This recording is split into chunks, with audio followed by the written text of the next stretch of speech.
Welcome to Penrose Learning, where we make understanding easy. In this video, I will explain how to make bubbles from your mouth. First, let's get ready. You'll need a glass of water and a simple straw. Make sure your mouth is clean and fresh, as this helps with bubble formation. We'll start by practicing a soft, steady breath. This initial step is crucial for developing the right technique. Getting these basics down will set you up for success in creating those perfect, shimmering bubbles. Now, let's dive into the technique itself. Begin by shaping your lips into a small, firm O, similar to how you might whistle.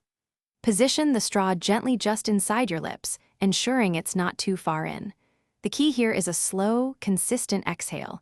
You want to create a steady stream of air, not a forceful puff.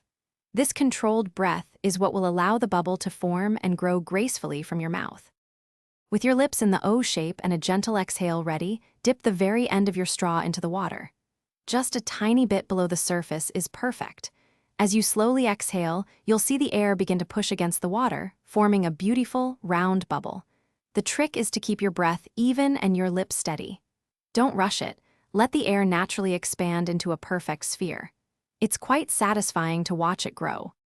Once you've mastered the basic bubble, you can experiment. Try using straws of different diameters. A wider straw might produce a larger bubble, for example. For even more robust bubbles, add just 1 or 2 drops of dish soap to your water. This increases the surface tension, making the bubbles stronger and more durable.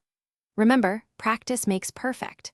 The more you try, the better your control will become, leading to consistently impressive mouth bubbles. Thanks for watching. If this was helpful, leave a like and consider subscribing. See you next time.